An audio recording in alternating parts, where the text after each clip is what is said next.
பொதுவாக GT game நீங்கள் ஆட ஸ்டார்ட் பண்ணும்போது இந்த மாதிரி பிரிட்ஜ் க்ளோஸ் பண்ணிக்கிறத பார்த்துருப்பீங்க. உங்களால் தாண்டி வெளியும் போயிருக்க முடியாது. இது சும்மா மிஷின் பண்ணி வசம் வச்சிருக்காங்கன்னு நினச்சிங்கன்னா அதுதான் இல்லை. இதுக்கு பின்னாடி ஸ்ட்ராங்கான காரணம் இருக்கு. ஜிடிஏ 3ல உங்களால் பிரிட்ஜ் தாண்ட முடியாது. காரணம் பிரிட்ஜ் உடஞ்சிருக்கும். இதுக்கான ரீசன் கேமோட ஸ்டார்டிங்லேயே பிரிட்ஜுக்கு பாம்பு வச்சு போயிருப்பானுங்க. பாம்பு வச்சிருக்க வைசிட்டிக்குள்ளேயும் பிரிட்ஜ் க்ளோஸ் ஆயிருந்திருக்கும். காரணம் கேம் ஸ்டார்டிங்லேயே புயல் காரணமா பிரிட்ஜ் மூடி இருக்கும்ட்டு அவங்களா சொல்லுவாங்க.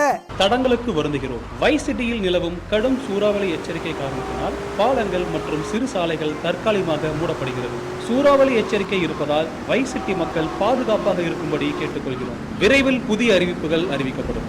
சாண்டிஸ்லயும் பாத்தீங்க அப்படின்னா பிரிட்ஜ் க்ளோஸ் ஆயிருக்கும். காரணம் தீவிரவாதி உழவுறாங்க அப்படின்ட்டு. திருட்டு தீவிரவாதின்னு சொல்லணும். மீறி போனீங்க அப்படின்னா சுடுவாங்க. காரணம் தலைவனு கேஸ் இருக்குது, 6 மாசத்தால வெளியே காட்டக்கூடாது அப்படின்ட்டு. இந்த மாதிரி பார்த்தீங்கன்னா ராக் ஸ்டார் கேமுக்காக வச்சிருந்தாலுமே அதுக்குள்ள ஏகப்பட்ட காரணங்கள் வச்சிருக்கா. இந்த வீடியோ பிடிச்சா லைக் பண்ணுங்க. இந்த மாதிரி பார்க்கறதுக்கு நம்ம சப்ஸ்கிரைப் பண்ணுங்க. இன்னும் நீட்லாம் வேணும் அப்படின்னா ஃபுல் வீடியோவை போடுறேன், அதை ஃபுல்லாக சொல்றேன்.